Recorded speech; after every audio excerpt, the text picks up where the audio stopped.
Après un très bon week-end à Barcelone, la Formule 1 poursuit son petit bout de chemin sur la côte méditerranéenne en se rendant à Monaco, très grand classique du calendrier.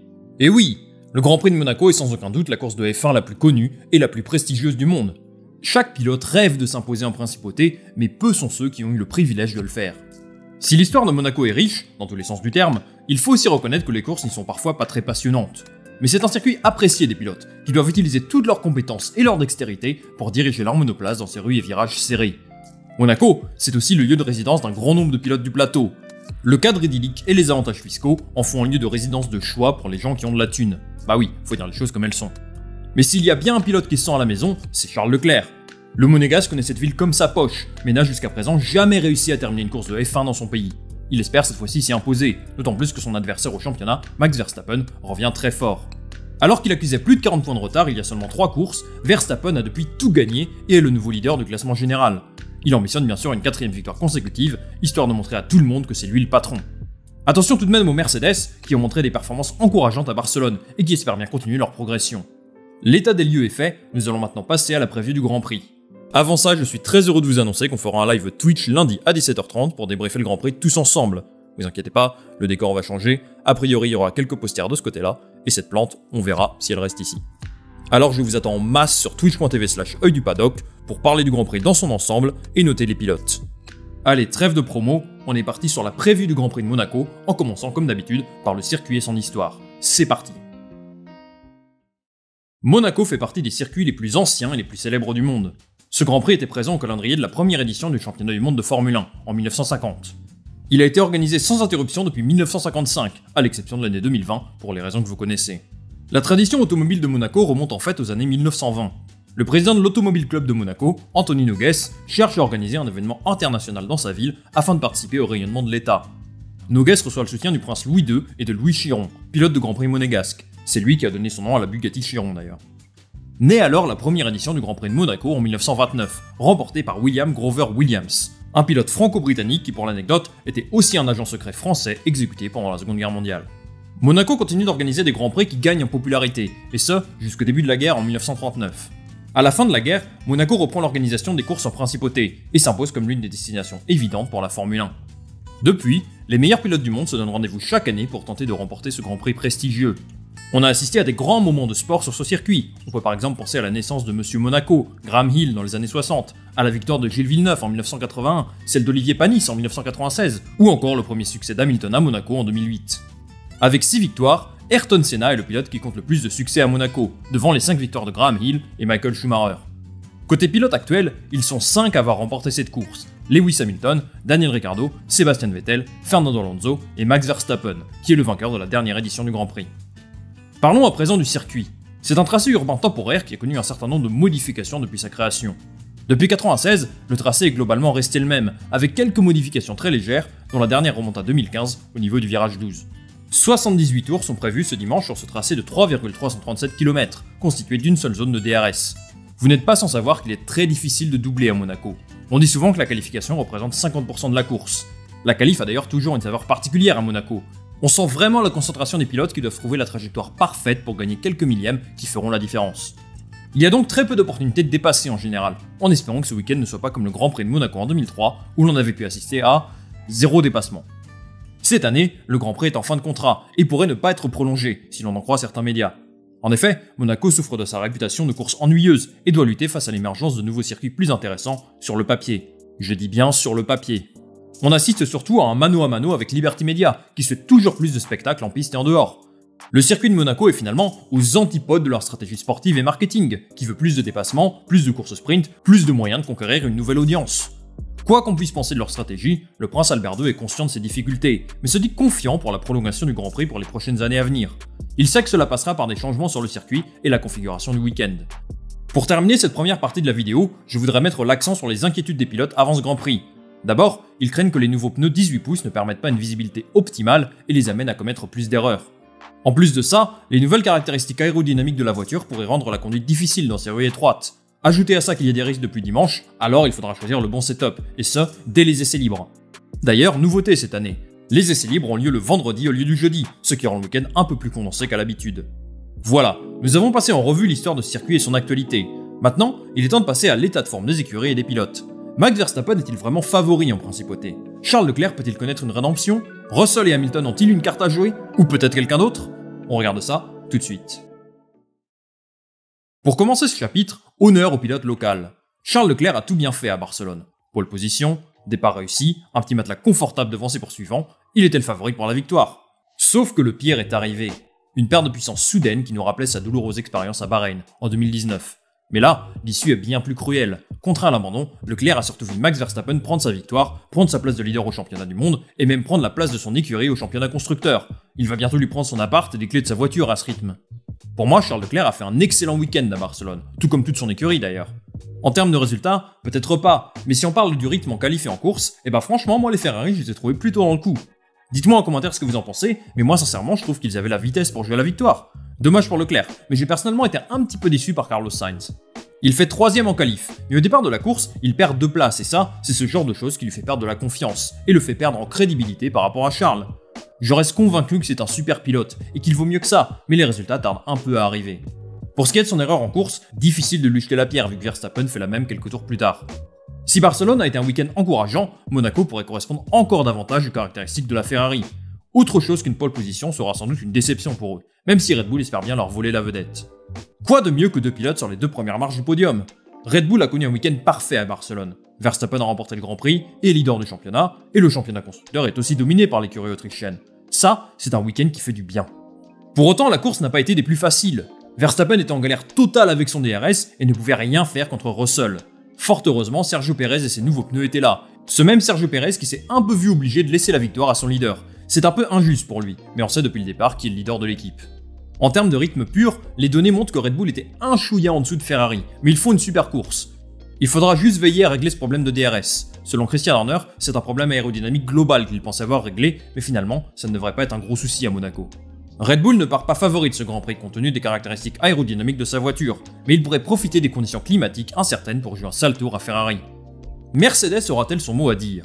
Suite aux bonnes performances d'Hamilton et Russell à Barcelone, les fans des Flèches d'Argent croient dur comme fer au retour au plus haut niveau de leur pilote préféré. Toto Wolff déclara même à la radio que Lewis avait le rythme pour la victoire. Bon Toto, je t'aime bien, mais il ne faut pas s'enflammer. La vérité d'une course n'est pas celle de la suivante. Ce qu'on peut dire, c'est que les évolutions apportées la semaine dernière ont été globalement efficaces. Le marsouinage n'a pas totalement disparu, mais la voiture est beaucoup plus stable, c'est une certitude. Ce qui est super pour eux, c'est qu'ils ont encore pas mal de vitesse à débloquer, et ça, c'est très positif pour la suite. Sur le papier, la configuration de Monaco pourrait ne pas convenir à la Mercedes. La monoplace a été particulièrement en difficulté dans les virages lents, et ça ne laisse rien présager de bon sur un circuit comme Monaco. Le Grand Prix d'Espagne est un circuit vraiment adapté à la Mercedes, alors maintenant, Monaco sera un véritable défi pour eux. James Valls, le directeur technique de Mercedes, déclarait qu'il faudra faire extrêmement attention au marsouinage sur les prochaines courses, puisque la configuration aérodynamique va évoluer d'un circuit à l'autre. Côté pilote, Lewis Hamilton et George Russell me semblent être à un excellent niveau, surtout ce dernier qui a terminé dans le top 5 depuis le début de la saison.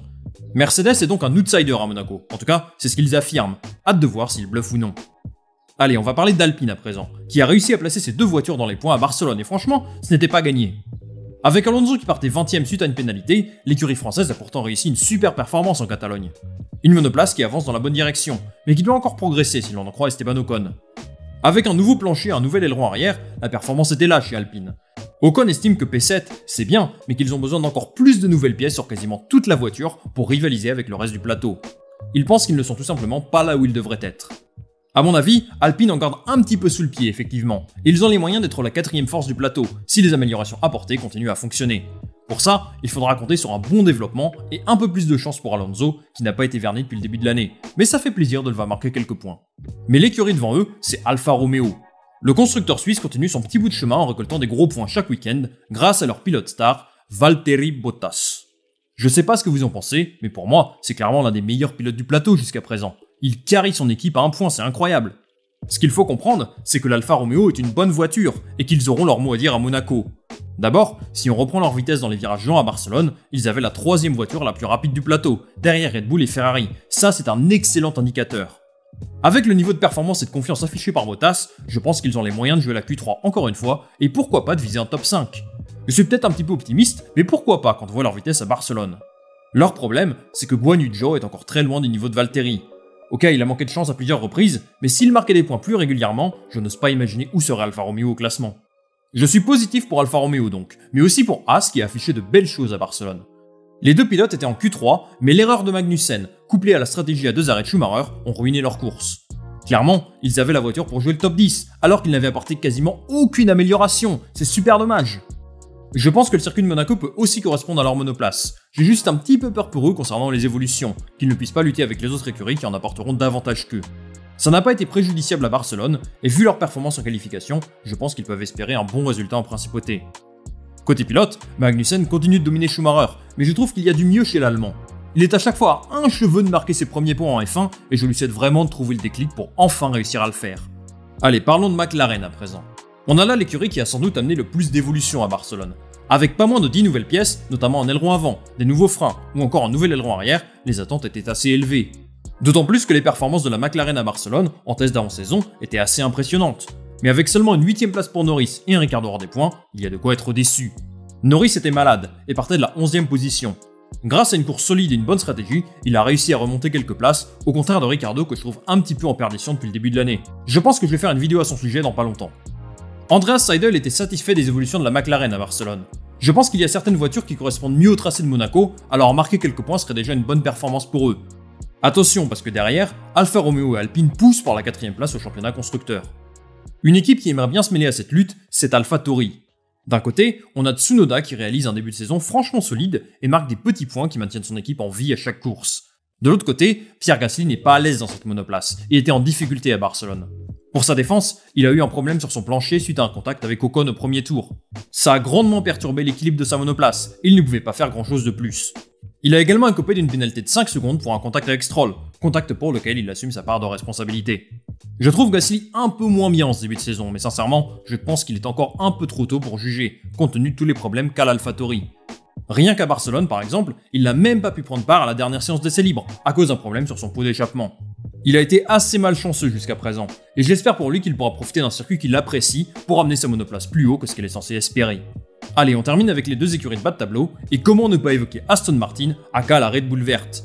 Bon, vous ne pouvez pas être passé à côté du scandale autour de la monoplace, qui ressemble un peu trop à la Red Bull pour être honnête. Aston Martin nous explique qu'ils ont en fait développé deux voitures à la fois, la voiture qu'on a vue avant le Grand Prix d'Espagne serait le modèle A, et la monoplace de Barcelone le modèle B. Bon les gars, moi j'ai un petit doute quand même, mais admettons que ce soit vrai. En qualif, on n'a pas franchement vu de différence, et en course, c'était pas ouf non plus. Lance Stroll, qui a bénéficié de la plupart des évolutions, a dû s'arrêter rapidement suite à son contact avec Gasly, et n'a pas eu les moyens de briller. Vettel par contre, fait plutôt une bonne course, avec une stratégie audacieuse, mais malheureusement, il termine à la porte des points. Ce sera intéressant de voir ce que va faire Aston Martin à Monaco, a priori il devrait continuer de travailler sur son modèle de voiture B. A mon avis, ce sera encore trop tôt pour espérer quoi que ce soit en principauté. On termine par Williams, qui n'a franchement rien montré à Barcelone. Ils avaient la pire voiture du plateau, il n'y a aucun doute. Ils ont fait pas mal de marketing autour de la coiffure rouge d'Albon, mais à côté de ça, il n'y avait pas grand chose à retenir en piste. Albon d'ailleurs fait une très mauvaise course, même s'il a subi pas mal de dégâts sur son plancher lors de son arrêt au stand. Latifi de son côté fait une course correcte, mais clairement, ni lui ni son coéquipier ne pouvaient faire mieux. Très peu d'évolutions sont prévues de leur côté à Monaco, alors je ne m'attends pas à grand chose. Franchement, s'ils atteignent la Q2, c'est déjà bien. Peut-être peuvent-ils espérer de la pluie pour tenter d'accrocher un point ou deux. Voilà, nous avons maintenant passé en revue l'ensemble des écuries, alors il est temps d'attaquer la partie prono. Qui va gagner ce Grand Prix? Qui peut nous surprendre en principauté? Je vous donne mon avis tout de suite. Pour cette partie prono, je dois vous dire que je ne suis pas serein. Il prévoit de la pluie dimanche, alors difficile de donner un avis. Je vais quand même me mouiller en commençant par la qualif. Je pars sur une pole position de Charles Leclerc. Pour moi c'est simple, Charles Leclerc est le meilleur pilote en qualification. Je ne vois personne de meilleur que lui à ce niveau-là. Si Monaco correspond effectivement aux caractéristiques de sa monoplace, je ne vois pas comment une pole position peut lui échapper. Derrière lui, je vois Verstappen et Sainz. Dans le top 10, je vois bien évidemment Sergio Pérez, Valtteri Bottas qui fait franchement un début de saison incroyable, Lewis Hamilton, George Russell, Ocon, Alonso et pourquoi pas un petit Mick Schumacher qui va inscrire ses premiers points à Monaco. Pour la Q2, je pense que Norris va passer, tout comme Guan Yu Zhou qui à mon avis a une excellente voiture, Ricciardo, Gasly et pourquoi pas Tsunoda. Voilà, ça c'était pour la partie qualif, maintenant, que va-t-il se passer en course? Bon, comme je vous expliquais tout à l'heure, la qualif c'est 50% de la course à Monaco. Mais la pluie pourrait venir tout changer. Pour autant, je vais quand même partir sur une victoire de Charles Leclerc. Il aurait dû gagner la semaine dernière, et à Monaco, je pense qu'il a la voiture, la motivation, le rythme, la performance, tout ce que vous voulez, pour assurer une première place. Derrière, pas de changement par rapport à mon top 3 en qualif, je mets Verstappen, puis Sainz. Pour le reste du top 10, c'est vraiment difficile de dire autre chose que les pilotes présents en Q3 en qualif. Pour autant, quitte à prendre des risques, je pense que Lando Norris va se glisser dans le top 10. Enfin, pour terminer, quelques pronos en vrac. S'il y a effectivement de la pluie à Monaco, je pense qu'il y aura au moins 3 pilotes contraints d'abandonner. Je parie également qu'il y aura plus de 5 dépassements sur cette course.